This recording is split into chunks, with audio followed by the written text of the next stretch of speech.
자, 여러분 안녕하세요. 우리 지난 시간에 이어서 오늘 여러분과 같이 내분비계라고 하는 것에 대해서 같이 공부를 해보도록 하겠습니다. 여러분들의 교과서 83쪽 워크북은 30쪽을 펴서 같이 공부를 해볼까요? 83쪽 30쪽입니다. 자, 오늘의 주제는 내분비계라고 하는 것에 대해서, 우리 지난 시간까지는 신경계에 대해서 배웠죠. 오늘은 내분비계라고 하는 것에 대해서 배우고요. 내분비계에서 분비되는 호르몬에 대해서도 같이 한번 공부를 해보도록 하겠습니다. 오늘의 궁금증 크게 한번 외쳐보도록 하겠습니다. 호르몬의 특성은 무엇이고 어떻게 조절이 될까? 자, 분비라고 하는 것은 안쪽에 있는 것을 바깥쪽으로 내보낸다, 이런 뜻인데요. 지금 왼쪽에 보면 내분비세포가 있고 오른쪽에 보면 외분비세포가 있어요. 안쪽으로 분비한다, 바깥쪽으로 분비한다, 이런 뜻이 되겠죠. 내분비세포는 어디에다가 분비하냐면 우리의 혈관에다가 분비합니다. 그리고 이 혈관에 분비된 물질은 혈관을 타고 이동을 할 수 있겠죠. 반면 외분비세포는 몸 바깥쪽으로 분비된다는 거예요. 몸 바깥쪽으로 분비될 때 이 외분비샘은 하나의 관을 형성하고 있습니다. 저기도 보시면 이 붉은색 화살표가 위로 되어 있는데 이 분비관이 있는 걸 볼 수 있죠. 여러분들 몸 밖으로 빠져나가는 게 뭐가 있어요? 침도 빠져나가고 땀도 새어나오고 그러죠. 땀샘이나 침샘과 같은 곳에서는 이렇게 외분비되는 물질을 내보낼 수 있는데 우리 몸의 혈관으로는 내분비되는 물질을 보낸다, 이렇게 기억하시면 되겠습니다.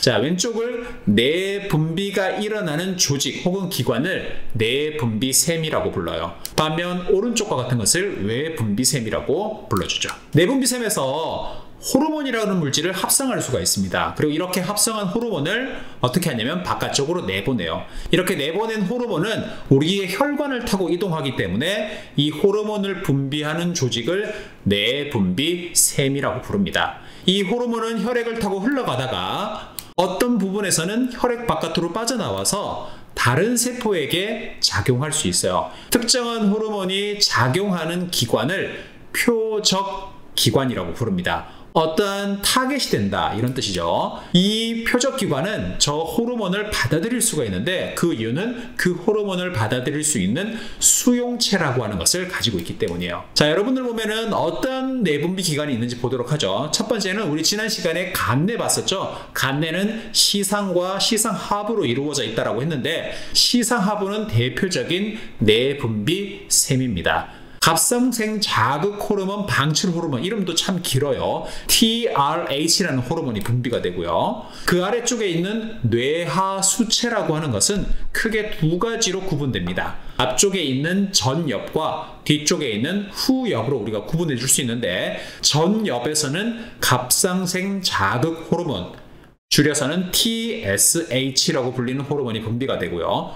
후엽에서는 항이뇨 호르몬, 줄여서는 ADH라는 호르몬이 분비가 되어요. 각각의 호르몬들이 어떤 기능을 수행하는지는 뒤에 가서 같이 공부해 보도록 하죠. 자, 그 아래쪽으로 여러분들 목 아래쪽에 보면 이렇게 잡아보면 뭔가 이렇게 잡히는 게 있는데요. 이 부분을 갑상샘이라고 부릅니다. 갑상샘에서 분비되는 호르몬을 갑상샘 호르몬이라고 부르기도 하고 티록신이라고 불러주기도 해요. 자, 그 아래쪽에는 콩팥이 있죠. 양쪽에 콩팥이 있는데 이 콩팥 바로 위쪽에, 콩팥을 우리가 한자로는 신장이라고 부르거든요. 신장에 달려있는 부속품과 같은 부분이다 라고 해서 부신이라는 표현을 씁니다. 이 부신이라고 하는 곳에서도 호르몬이 분비되는데 가장 대표적인 호르몬이 에피네프린이라는 호르몬이 분비되어요. 그 아래쪽에는 노란색의 길쭉한 부분이 바로 이자라고 하는 부분입니다. 이자에서는 여러분들이 앞에서 당뇨병 배웠었죠? 글루카곤이라는 호르몬과 인슐린이라고 하는 혈당량 조절 호르몬이 분비가 되죠.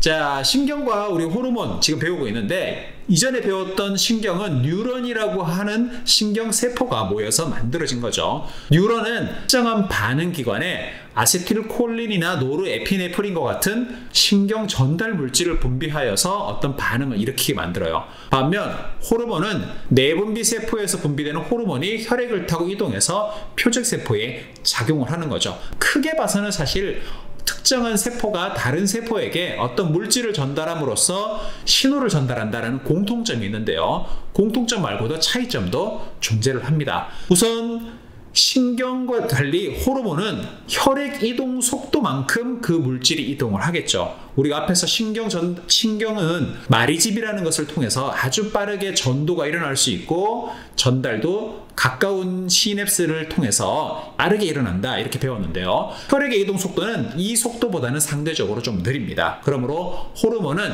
신경신호보다는 조금 느리게 이동한다 이렇게 파악할 수 있겠죠. 반면 호르몬은 신경보다는 지속시간이 상대적으로 길어서 장기간의 변화를 유도하는 데 적합합니다. 반대로 신경은 시도가 빠르고 지속시간이 짧기 때문에 즉각 대응할 수 있고 짧은 시간, 단기간의 어떠한 대응에 적합한 거죠.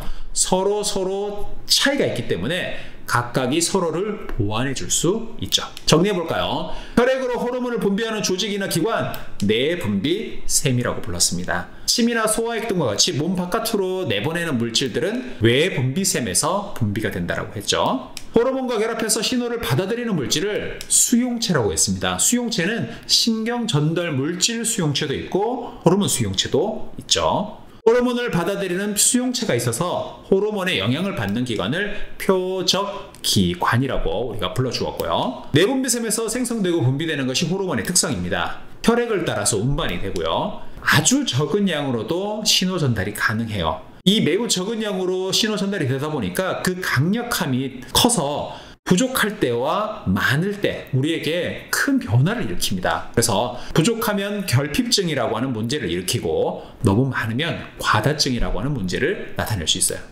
자, 대표적인 사례를 한번 볼까요? 여러분들 방금 얘기했던 뇌하수체라고 하는 부분입니다. 뇌하수체 중에서도 전엽에서는 여러분들의 성장에 필요한 호르몬이 나오는데요. 이 뇌하수체 앞쪽 부분, 전엽에서는 생장 호르몬이라고 하는 여러분들이 자라는 데 필요한 신호가 분비가 됩니다. 이 생장 호르몬이 너무 적게 분비되면 어떤 사람들은 성인이 되어서도 키나 몸무게가 성인과 달리 어린아이처럼 작고 가벼운 사람이 있어요. 반면 이 생장 호르몬이 너무 많이 분비된 사람들은 정상적인 사람보다 너무 크고 말단 비대증과 같은 문제점을 겪는 사람들이 존재합니다. 앞쪽을 우리가 소인증이라 부르고 뒤쪽을 거인증이라고 부르죠. 또 하나의 사례로 티록신이라고 하는 호르몬의 아다증과 과색증도 있어요. 티록신은 갑상선에서 분비되는 중요한 호르몬인데요. 이 티록신이 여러분들 몸에 너무 많이 분비게 되면 여러분들 몸에 있는 에너지를 빠르게 소멸시켜버리고 너무 적게 분비되면 에너지를 적게 소모합니다. 티록신의 효과는 바로 세포에서 얼마만큼의 에너지를 사용할 것인가인데 위쪽에 있는 친구는 티록신이 너무 과다하게 분비되는 문제를 겪어서 병원에 다니고 있고 아래쪽에 있는 친구는 티록신이 너무 적게 분비되어서 문제가 되는 병을 시달리고 있다고 하더라고요. 어떠한 병들인지는 나중에 우리 같이 조사해 보도록 하죠. 자, 또 하나는 우리가 앞서서 대사성 질환의 가장 대표적인 사례였던 당뇨병을 들 수 있습니다. 이자에서는 여러 가지 호르몬이 분비되지만 그 중에서도 혈당량 조절의 핵심이 되는 호르몬이 분비돼요. 이자를 잘라가지고 단면을 관찰해보면 저렇게 다양한 세포들이 있는데 색깔로 구분을 해뒀습니다. 각 세포마다 기능이 있는데요. 이 부분이 마치 섬처럼 생겼다고 해서 이것을 이자섬이라고 부릅니다. 이자섬의 바깥쪽에는 알파세포가 있고요.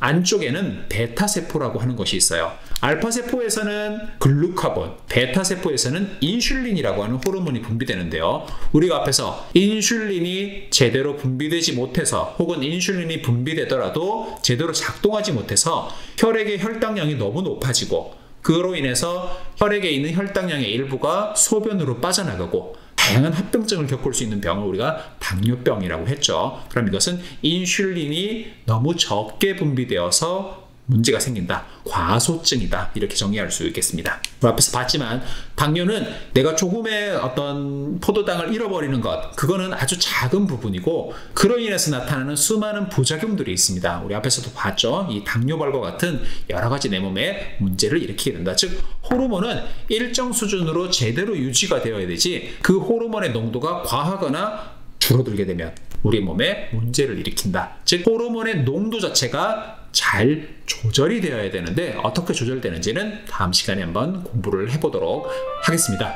자, 이렇게 우리 몸에 어떤 내분비 기관이 있는지 그리고 그 내분비 기관에서 어떠한 호르몬이 분비되는지 함께 공부를 해봤습니다. 다음 시간에는 어떤 호르몬이 작용해서 내 몸에 체온이라든지 삼투압이라든지 혈당량이 어떻게 조절되는지 한번 보도록 하죠. 그리고 호르몬이 너무 많으면 안 되고 너무 적어도 안 된다고 했는데 호르몬을 일정한 수준으로 유지시킬 수 있는 원리는 어떤 것이 있는지 다음 시간에 한번 공부해 보도록 하겠습니다. 이번 시간 수고 많았습니다.